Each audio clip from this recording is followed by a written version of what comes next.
आज बैलपोळा आहे, तर तुमच्या सगळ्यांना बैलपोळ्याच्या खूप खूप शुभेच्छा. कॅमेरा ऑन करेपर्यंत खालची साईड थोडीशी करपली. या सणाला खऱ्या अर्थाने पुरणपोळीचा मान असतो. पूजेसाठी पुरणपोळी लागते, त्यामुळे मी पुरणपोळ्या बनवल्या होत्या.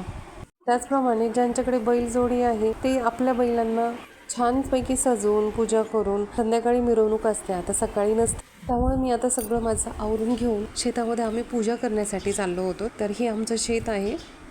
आमच्या घरापासून थोडंसं दूर आहे. या साईडला घरापासून असं पायी चलत गेलं तरी पण जवळ पडतं. आता रोज शेतात येणं होत नाही. आता सगळे आपापल्या कामामध्ये व्यस्त आहेत, त्यामुळे शेताकडे बघायला होत नाही. शेती जी आहे ती बटाईनं दिलेली आहे. आता आमचं जे गाव आहे ना, तिथे सगळ्या बाजूने अशीच शेती आहेत. तर एवढं छान वाटतं ना, इकडं खूप मस्त वाटतं. आज सणाचा दिवस आणि सकाळची वेळ, त्यामुळे शेतात आता कुणी नाही आहे या वेळेला. म्हणून मग आता पटकन येऊन पूजा वगैरे करून आटपून पुन्हा वापस आम्ही घरी आलो. कारण थोड्या वेळाने परत सगळे बैल जे आहेत गावातले सगळेजण एक मोठा पाण्याचा हौद आहे तिथे घेऊन जाऊन मग त्यांना व्यवस्थित असं धुतल्या जातं. तर आता ते सगळं गर्दा होईल म्हणून आम्ही लवकरच थोडं शेतामध्ये आलो पूजेसाठी. ही साईडला पिवळ्या कलरची झाडं दिसत आहेत, ती मोहरीची झाडं आहेत. आणि आता ही बाजूला जे दिसतंय या साईडला म्हणजे उजव्या साईडला ही आहे गव्हाचं शेत. तर इथे 4 एकरमध्ये गहू लावलाय. तर हे सगळं आता आमचं शेत आहे. दुसरीकडे पण एक आहे, थोडंसं दूर आहे इकडून. ते पुन्हा केव्हा तरी नक्कीच दाखवेल. आता घरी आल्यानंतर स्वयंपाक तर बनवलेलाच होता, त्यामुळे त्याचं काही टेन्शन नव्हतं. खरं तर सकाळी लवकर रांगोळी काढायची होती मला. शेताकडे जायचं होतं, पूजा करायची होती. त्यामुळे अगोदर स्वयंपाक आटपून घेतला. कारण कसं आहे ना, पोळ्याचे स्वयंपाक म्हटलं की वेळ लागतोच. तर मी काय केलं होतं, एक दिवस आधीच रात्री पुरण वगैरे सगळं काही शिजवून ठेवलं होतं. त्यामुळे मला सकाळी तेवढा जास्त वेळ लागला नाही, पटकन झालं माझं सगळं. घरात बाकीचं सगळं आवरायचं राहिलं होतं तसंच. त्यामुळे रांगोळी काढण्यासाठी बसले. जी सुचेल अशी सोपी वाटेल ती पटकन रांगोळ काढली. आधी ते म्हणत होतं की मम्मी मोठी रांगोळी काढ, पण आता मोठी रांगोळी काढायची म्हटलं की त्याला ना खूप वेळ लागतो. घरात एखादं कोणी पण मदत करणारं असलं असतं ना, तर नक्कीच ते सगळं काही करता आलं असतं. अशा वेळेला ना असं वाटतं की अजून एक कोणीतरी घरात असायला पाहिजे होतं. अगोदर सगळ्यांसोबत राहायची सवय होती, त्यामुळे खूप बोलायची पण सवय. तर इथे आल्यानंतर मात्र खूप एकटं वाटत होतं. आता मात्र एकटं राहायची सवय लागलेली आहे, त्यामुळे असं काही वाटत नाही. आता डेली रुटीनची कामे, भांडे लावणं, झाडून काढणं, ह्या सगळ्या गोष्टी ज्या उरल्या होत्या त्या मी आता इथून पुढे करायला होते. कारण सकाळी उठल्यानंतर अगोदर आंघोळ केली आणि स्वयंपाक करून घेतला पूजेचा आणि जाऊन तिकडं पूजा करून आलोत आम्ही. हे सगळं आवरल्यानंतर नेहमीप्रमाणे दुपारच्या वेळेला मी त्याला काहीतरी थोडंसं तरी खायला देते. तर यांनी पपई आणली होती, खूप पिकली होती विशेष म्हणजे, त्यामुळे पपई कट केली आणि त्याला खायला दिली.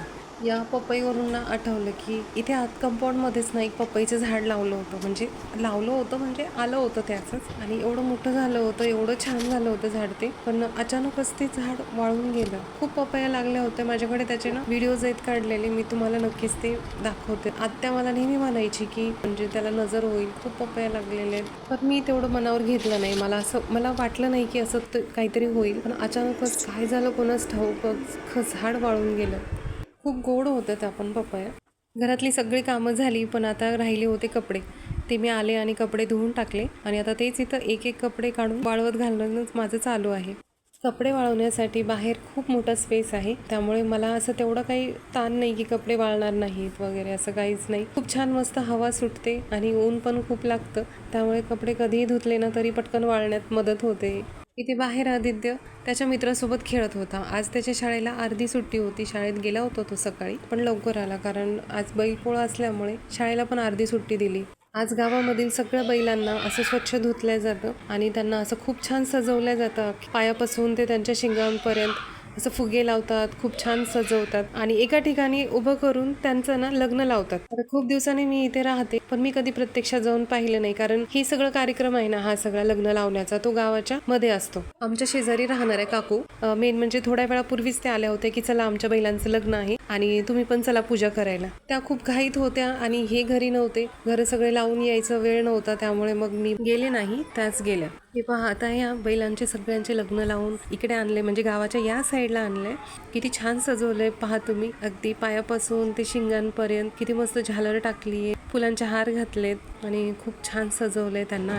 आता गावाच्या सुरुवातीपासून ते पूर्ण गावामध्ये त्यांची आता मिरवणूक काढतात. त्यांना सगळ्या गावामध्ये असं फिरवतात छानपैकी. खरं तर वर्षभर काम करणाऱ्या या बैलांना फक्त विसावा असतो तो आजच्या दिवसाचाच. आजच त्यांना पूजा केली जाते, त्यांना पोटभर खाऊ घातलं जातं. त्यांची म्हणजे आज त्यांना खूप आराम असतो. आज त्यांना असं शेतामध्ये जुंपल्या जात नाही कामाला. तर अशा प्रकारे गावाकडे हा बैलपोळा साजरा होतो. तर भेटूयात नेक्स्ट व्हिडिओमध्ये. आजचा हा व्हिडिओ इथेच थांबूयात. आता संध्याकाळचं शूट नाही करत, कारण वेळेवर हा व्हिडिओ गेला पाहिजे तुमच्यापर्यंत. आता रात्र झाली तर मग व्हिडिओ टाकायला पण उशीर होईल. आता मी बोलणं थांबवते, पण व्हिडिओ अजून चालूच आहे, कारण तुम्हाला मिरवणूक दाखवायची आहे.